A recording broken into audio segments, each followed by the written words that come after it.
Quiero explicarte hoy una metáfora que solemos utilizar mucho en el mundo de la psicología para explicar a las personas cómo funciona un duelo. Un duelo es la reacción normal y natural, aunque muy molesta y muy dolorosa, ante una pérdida. Cuando perdemos algo querido, valioso para nosotros, sea una persona, una relación, un empleo, una situación de salud, siempre tenemos sensación de pérdida, pero esa sensación de pérdida va acompañada de un número de conductas alrededor. ¿Qué os sucede cuando estamos en medio de un proceso de duelo?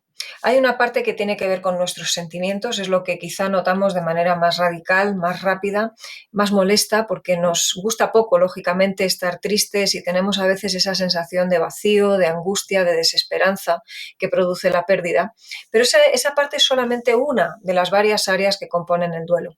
Tenemos una serie de reacciones también a nivel de pensamientos, en las que estamos pues preocupados, llenos de recuerdos, las memorias se agolpan en nuestra cabeza, estamos anticipando situaciones, generalizando, incluso distorsionando en buena medida la realidad porque estamos sintiendo dolor.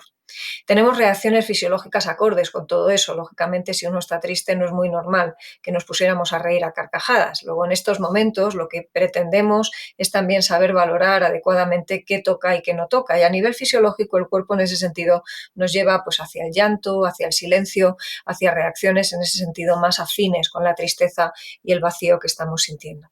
A nivel más visible, lo que podría grabar una cámara, la conducta, tiene que ver pues, con una tendencia a aislarnos, a quedarnos callados, como decimos, y a elementos que se parecen mucho a lo que podría ser una cosa similar a un estado depresivo, aunque no es un estado depresivo si es que estamos en medio de un proceso de duelo.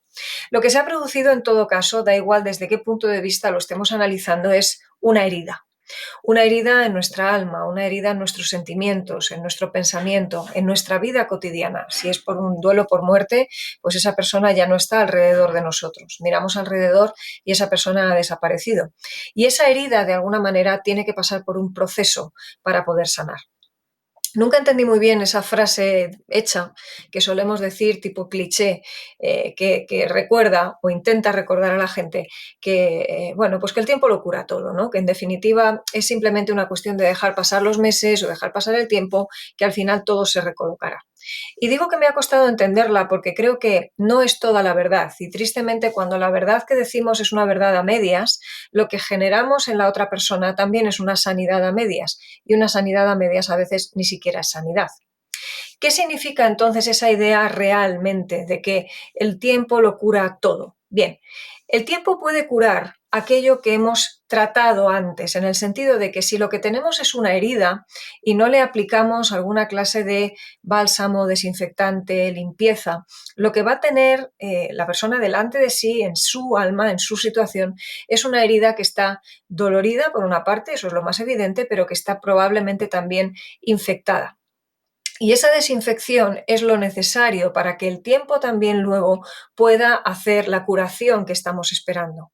Si una herida no se ha mimado en una cierta medida, pues desinfectándola o limpiándola, el tiempo lo único que va a hacer es estropearla todavía más. Va a ampliar el espacio en el que la infección puede crecerse, va a aumentar el dolor. Es exactamente lo que sucede cuando no elaboramos el duelo, cuando no pasamos por ese proceso de limpiar la herida. Es momento para recordar, y no pasa nada por recordar a esa persona y llorar por el vacío que nos ha dejado. La muerte siempre es una tragedia. No pasa nada en ese sentido por estar con cierta tendencia al aislamiento. Evidentemente tenemos que acotarlo, no le vamos a dejar que nos invada completamente. No pasa nada por soñar con la persona a la que amamos y que echamos tanto de menos. Todas esas son reacciones normales y el elaborarlas significa, por una parte, permitírnoslas, por otra parte, significa no intentar buscar atajos en el duelo, ahora toca que duela y tenemos que pasar por ello, pero significa también que es un dolor que con el tiempo va a ir sanando si lo hemos ido elaborando. Ahí es donde verdaderamente podremos evitar que el dolor y todas esas cosas que nos están sucediendo se enquisten. Porque claro, ¿qué es lo que sucede muchas veces con esta metáfora de la herida? Lo vamos a explicar un poquito mejor. Pues que cuando no nos hemos permitido trabajar ni elaborar mínimamente el duelo, básicamente es como si hubiéramos puesto una venda o una tirita sobre la herida, dando por hecho que por taparla o no verla, simplemente aquello está en proceso de curación. La verdad es que nada más lejos de esto. Lo que suele suceder a las personas que no han abordado adecuadamente, digamos, la limpieza y desinfección de esa herida, que no han abordado el duelo, es que con el tiempo aquello que parecía que ya no dolía simplemente era un poco una farsa, era una falacia, no era real. Algo pasa en nuestra vida cotidiana que de repente nos recuerda aquello, despierta todo el dolor y ese dolor viene con toda su intensidad. Es como si en ese momento despertáramos, levantáramos esa tirita o esa venda que hemos colocado y lo que descubriéramos allí fuera una infección enorme o incluso una necrosis, algo que casi parecería que tenemos que amputar para poder verdaderamente vivir con ello, ¿no? Continuar la vida. El duelo tiene sus fases, el duelo tiene sus momentos, no todos son de un dolor igualmente agudo, pero hay que pasar por todas esas fases para poder decir hemos elaborado el duelo y la herida está sanada. Y nuestra aspiración es poder llegar a un punto en el que sí, efectivamente, dolió la herida, dolió mucho desinfectarla o curarla, dimos el espacio correcto después de esa desinfección a que el tiempo fuera haciendo su papel, a que permitiera que esa sanidad se fuera produciendo y llegó un momento en que lo que vemos delante es una cicatriz. Esa cicatriz no nos duele, o por lo menos no nos duele como dolía aquella herida abierta. Sí que es verdad que hay cicatrices en nuestro cuerpo que cuando llega el frío, momentos de cambio de tiempo, las notamos, ¿verdad? Y nos recuerdan que allí hubo una herida y nos recuerdan el contexto en el que se produjo.